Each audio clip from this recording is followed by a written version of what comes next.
Hello and welcome to Myth Monsters. My name is Erin and I'll be your host for these little snack bite-sized podcasts on folklore and mythical monsters from around the world.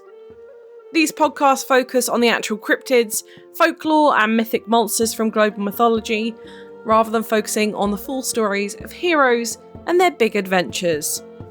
I'll also be dropping in some references that they have to recent culture, and where you can see these represented in modern day content so that you can learn more and get as obsessed as I am about these absolute legends of the mythological world. Back to normal scheduling this week, although I have got a few holidays booked in which I will much better prepare for than last week, I promise. It is starting to brighten up here in the UK and summer is on its way, thank goodness. And this week we're going to a place well known for its outdoor summer crab boils, gumbos and jambalaya.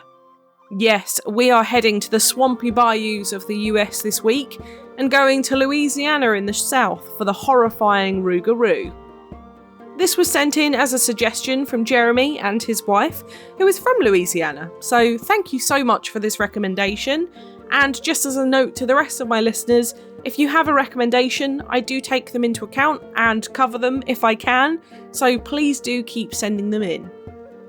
Now let's jump straight in. The Rougarou is described as a shape-shifting, werewolf-like creature who stands at around 6 to 7 foot tall, with the body of a man, but the head of either a dog or wolf. However, sometimes you may even see them with the head of a pig, deer, alligator, rabbit, or even mosquito. It has glowing red eyes and is covered in thick, usually black fur over its entire body. It stands on 2 legs like a man, usually, however can switch to running on all 4s, bearing sharp teeth and claws as it chases after its prey. Speaking of prey, they tend to stick to large animals and humans when they can, just for their flesh, and we also know that they really enjoy killing people, especially Catholics for reasons we'll get into later. You might be thinking that maybe they don't need any other powers to be a myth monster, but these have plenty more. They're immensely strong and fast, just as you can imagine a werewolf to be in European cultures, but it can also hypnotise people with a glance and paralyse them with fear. But literally paralyse them. It can also shapeshift into other animals and also other objects to blend into their surroundings. And in terms of their surroundings, they're nocturnal creatures, and so they love the dark, wet and swampy terrain that is common in Louisiana. Rougarou are known for haunting the bayous of New Orleans and South Louisiana, and we'll get more into this culture and influence on the monster later too. So, how do you become a Rougarou? Usual werewolf stuff, innit? But, in all seriousness, there are only a few ways you could become one, such as if a witch cursed you, or if you committed social taboos or broke moral codes, and especially if you broke Lent, one of the Christian festivals of fasting, hence the Catholic preference in their diet. The curse would usually last for 101 days, where the person transforms nightly into the monster and hunts through the swamp. Others say that this curse lasts forever and you can never change back into a human form. Also, because it is a curse, it means that if you don't break it, it will pass down through family trees, meaning that if your dad was a Rougarou and never got rid of it, you would probably become one too eventually. There was only one way to break the curse, which was to transfer it to another person by drawing their blood, meaning you could bite, stab or maim the person in any way to get it, but you could also do this by complete accident.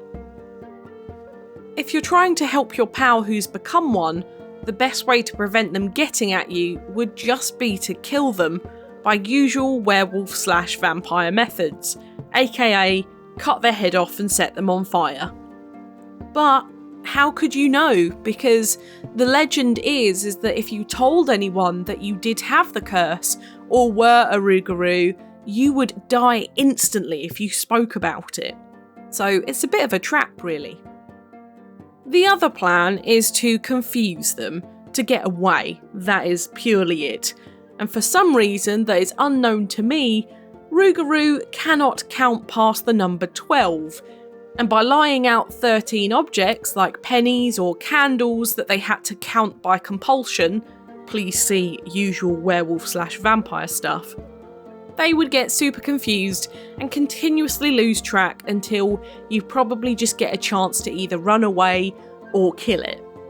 At that point too, I don't think it's gonna go away if it's been there all night counting pennies and getting annoyed at itself, so it's probably not worth the attempt of trying to save anyone. Just get rid of it. Now, let's hop on over to etymology. This week is a really good one because Rougarou, if you didn't guess, is French. This is because of the heavy French influence in the Louisianan area and comes from the words loup, meaning wolf, and garou, meaning werewolf. So yes, it is another werewolf name. But this is really important because in French folklore, the loup-garou is actually the name of a whole other werewolf monster.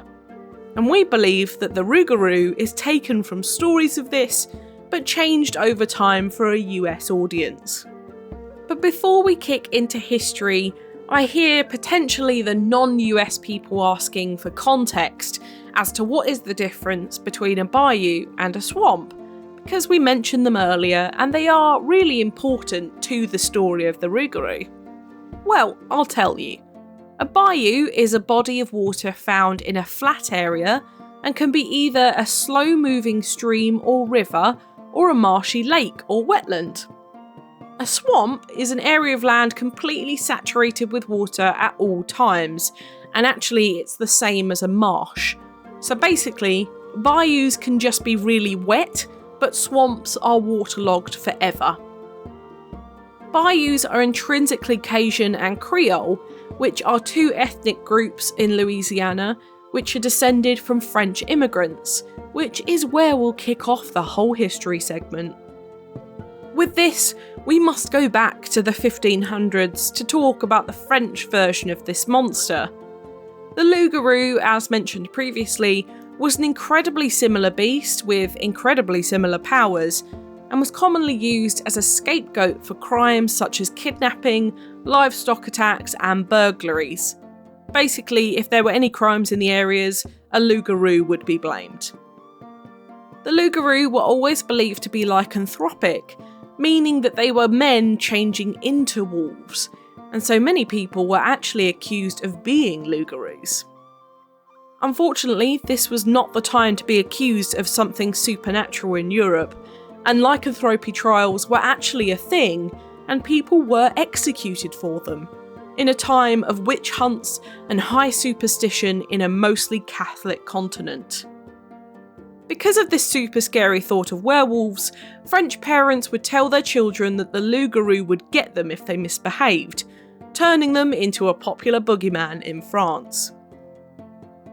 Now, skip ahead to 1682, when Louisiana was founded by French settlers, not only from France, but also Canada, because the French settled there earlier in 1535. They brought along their own customs, history, and of course, folklore, and with them, the loup-garou came along. Over time, the language developed into what we know now as Cajun and Creole, and the loup-garou developed into the Rougarou. This version of the French werewolf actually changed quite drastically, with incorporated elements from the culture around it, such as Native American beliefs in shapeshifters, African American swamp monsters, and Catholic teachings of punishment and sin. The Rougarou is actually most linked to Cajun culture, and they are specifically descended from the French-Canadian side, as they settled in southern Louisiana when they were expelled by the Brits in the 18th century. Typical us, I know. The Cajun people have their own language, traditions, food, culture, and mythology, but if we're totaling it down to something outsiders to the culture might know, Mardi Gras, Jambalaya, Gambit from the X-Men, and jazz are things very often linked to the Cajun and sometimes Creole people. But they are, of course, so much more than that, and the Rougarou is one of those things. I could also talk forever about the Cajun Creole and general Louisianan cultures, as I think they are so utterly interesting, but we'll focus on our monster, I guess. The Rougarou was really used, as most of our bog and swamp monsters are, as cautionary boogeymen, mostly for the safety of children in these treacherous terrains.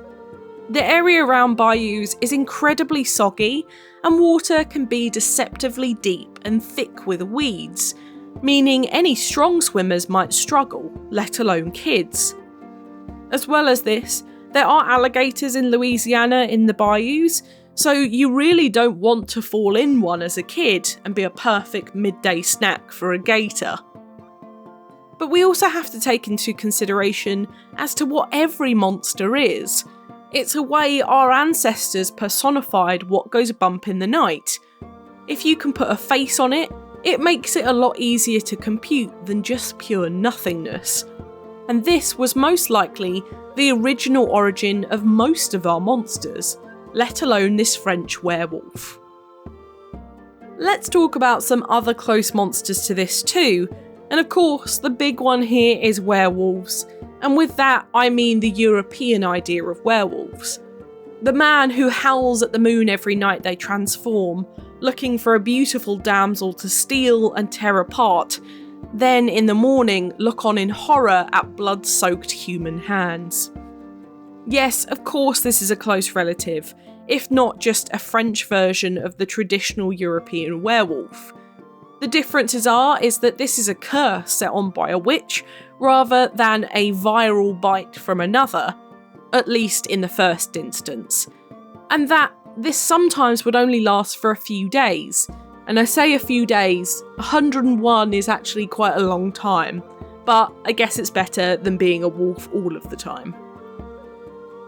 Another really fun one is the Beast of Govardin, which is another French werewolf which we've not covered yet. This werewolf literally terrorised a village in France for 3 years in the 1700s, and was believed to be a demon of vengeance sent by the exiled Romani people on the people of France who turned them away. Victims had their throats ripped out and everything. 113 people actually died in real life. I'm not joking, this actually did happen. We will do an actual episode on this monster though, as it's too interesting not to. But, just plainly, it's a werewolf, it's French. What more commonalities to the Rougarou do you want, people? Now I have to mention one just as a funsy. It's not really related, but it is in the sense of a location. There is also a Cajun Bigfoot, also known as La Bête Noire, or the Honey Island swamp monster, that lives in these same swamps and bayous. It is worth a mention because of the location, and we will cover him another time, but I just like the fact that I can picture this big Bigfoot creature alongside the Rougarou and they're just pals. I also think the name is funny, so that's that. Lastly, let's talk about the cultural significance of the Rougarou. It is an iconic figure within Louisianan culture and is still celebrated to this day with the Rougarou Festival in Houma in Louisiana every year. It's a celebration of Cajun culture with costume contests, haunted tours, food and music, and all of the proceeds go towards preserving Houma as a city itself. There's also a zipline park called Rougarou Adventures in Oklahoma, although it seems to be more Bigfoot themed, but I do appreciate the mythical nod to American monsters, I suppose. And lastly, there is the Rougarou rum, which is made in Louisiana, and they even have a praline flavour called Rougarou 13 pennies, referencing their incredibly poor counting skills. Aww. But let's move on to modern media. There's not really much for Rougarou within media, but there are a few TV bits that I've popped in for them, and filled the rest out with werewolf media, because it's great, fight me. For art, have a look at independent art this week for this monster, as there are some really cool bits and nothing that's really much older than that, I'm afraid. But in movies, we have Van Helsing, Werewolf, Dog Soldiers, Good Manners, Wolves, The Werewolf from 1956 and 1913, Werewolf of London, Werewolf of Woodstock, Werewolves on Wheels, Underworld, Twilight, American Werewolf in London, Harry Potter, Hotel Transylvania, Wolfman, Wolf Walkers, 100% Wolf, Bad Moon, The Boy Who Cried Werewolf, Never Cry Werewolf, Nosferatu, Red Riding Hood, Into the Woods, The Forest Hills, Skinwalkers, and Trick or Treat. For TV, we have Supernatural, NCIS New Orleans, Shadow of the Rougarou, True Blood, Teen Wolf, Grimm, The Monsters, Little Horrors, Sanctuary, Vampire Diaries, What We Do in the Shadows, Young Dracula, Being Human, Buffy the Vampire Slayer, Charmed, Doctor Who, The Dresden Files, X-Files, and Wolfblood. In video games, we have ones such as Wolf Among Us, Killer Instinct, Harry Potter and the Games series, Bloodborne, Castlevania, League of Legends, Nocturne, Altered Beast, The Legend of Zelda, Pokemon, The Quarry, Sableman, Shantae, The Sims, Shadowcaster, Darkstalkers, Darkest Dungeon, Diablo 2, Soul Calibur, World of Warcraft, Touhou Project, The Wolf Team, Terraria, Werewolf the Last Warrior, The Wolf and the Waves, and Sequoiden 2. My book recommendation this week is for Cajun and Creole Folk Tales, the French oral tradition of South Louisiana by Barry-Jean Onslett, or Cajun Folk Tales by J.J. Renaud, and for our monster specifically, and definitely one for kids, Rougarou at Mardi Gras by Vanessa Cano is a fab one to read with little ones. But now it is time for Do I Think They Existed? Some vibrato on that. I really want to believe this exists. What a cool monster, and honestly, I love the whole traditional monsters in the werewolf vampire sense. Give me those for a Halloween costume any day. But the answer to the question is probably no. I am sorry. It's the same as the normal werewolf belief question, and I'm afraid I was Team Edward. And even vampire myths are a little bit shaky on the do I believe in them front. As you know though, if you've been a listener for a while, I love wetlands and swampy monsters, and I do think these are naturally creepy places. I'm picturing myself on a boat now with all of the insect sounds and greenery, and with this location, you also have alligators, and now a werewolf man and a Sasquatch. I'm sure there are also more monsters that I've not mentioned or found in this part of the woods yet that could come out and kill me, so I'm alright. I do love everything to do with Bayou, Cajun, Creole and Louisianan folklore though. I think it's so interesting, especially with all of the really immense history in this part of the States, that I think sometimes is looked over for cultural stereotypes. And I'm totally guilty of this before I looked more into it.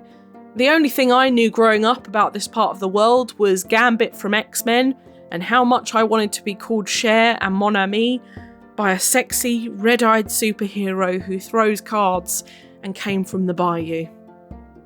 I will say that I did very much enjoy the Louisiana part of Disney World when I went in November last year, and it is the closest I've ever been to the Bayou State.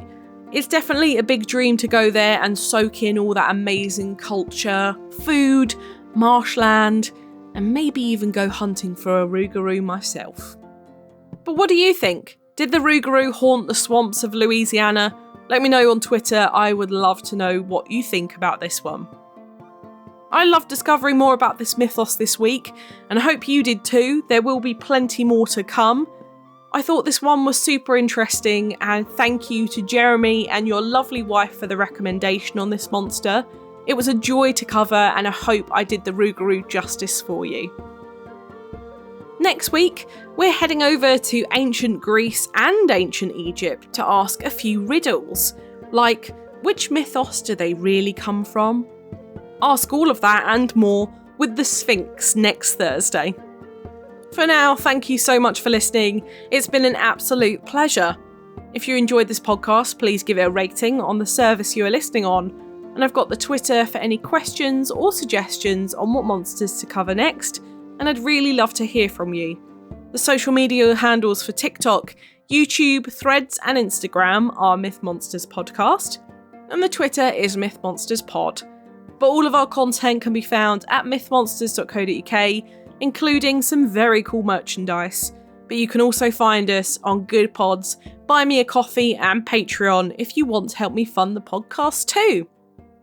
Come join the fun though, share this with your pals, they might love me as much as you do. But for now, stay spooky. And I'll see you later, babes.